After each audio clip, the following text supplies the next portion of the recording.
Un buen día para todos. Hoy estamos celebrando el cuarto domingo del tiempo pascual y compartimos el Evangelio de San Juan en el capítulo 10, versículos del 11 al 18.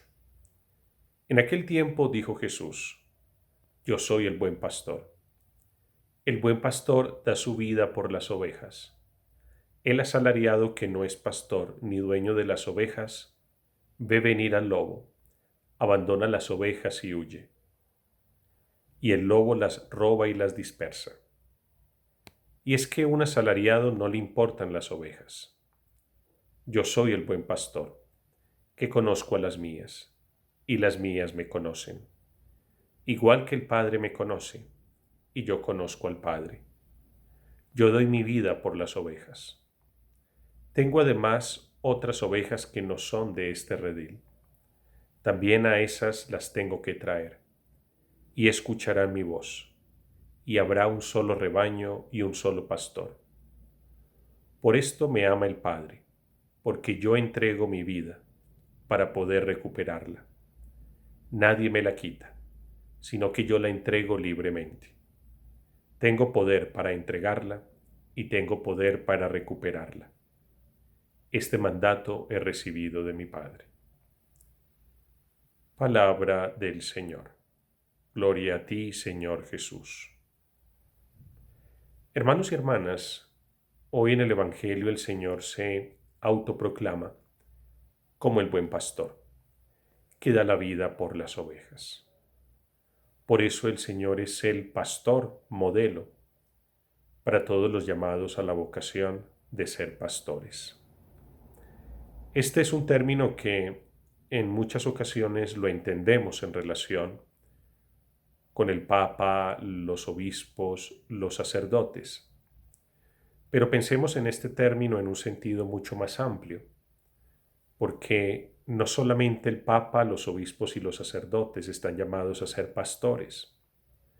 Todos, en la vocación que el Señor nos ha dado, estamos llamados a vivir como pastores. Tú desde la responsabilidad o la vocación que has recibido estás llamado a ser un buen pastor. El catequista, buen pastor de los niños y niñas en la catequesis. Un profesor, buen pastor de los alumnos. El jefe de una empresa, buen pastor para los trabajadores. Los padres de familia, buenos pastores para sus hijos. Todos de alguna manera estamos llamados a vivir como pastores. Pero para llegar a ser buenos pastores, primero tenemos que ser buenas ovejas.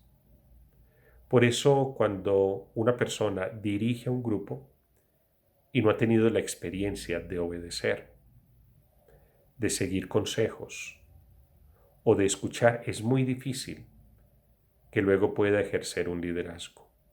Antes de ser pastores, primero tenemos que ser ovejas, y buenas ovejas. Por eso también entendemos que ser pastores es también un proceso en la vida, es un estilo de vida, porque la persona que habla bien primero tuvo que haber escuchado mucho. La persona que, por ejemplo, llega a ser maestro primero fue discípulo. No pueden haber apóstoles si antes no existieron discípulos. No podemos, por ejemplo, dirigir un grupo si antes no tuvimos la experiencia de haber hecho parte de un grupo. Por lo tanto, hay etapas en la vida que todos tenemos que recorrer en esta experiencia de ser pastores. Y son etapas en la vida que no podemos saltarnos. Primero hay que pasar por el aprendizaje antes de ser pastores.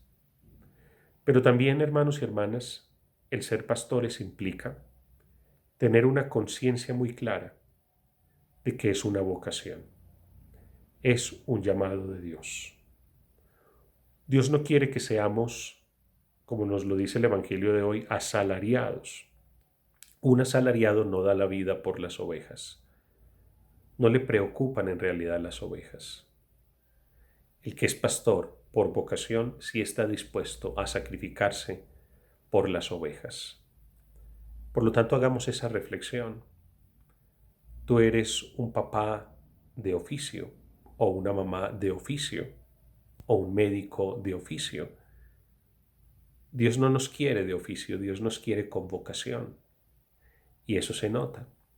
Que seas un papá con vocación de ser papá, una mamá con vocación, un sacerdote con vocación, porque la gente distingue cuando es un sacerdote de oficio y cuando es un sacerdote con vocación, un médico con vocación.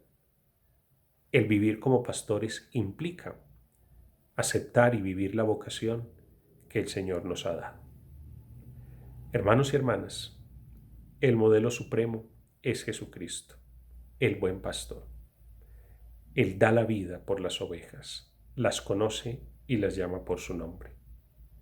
Que nosotros, siguiendo el ejemplo del Señor, seamos también buenos pastores del rebaño que el Señor nos ha encomendado a cada uno de nosotros. Que el Señor te bendiga en este día, en el nombre del Padre, y del Hijo, y del Espíritu Santo. Amén.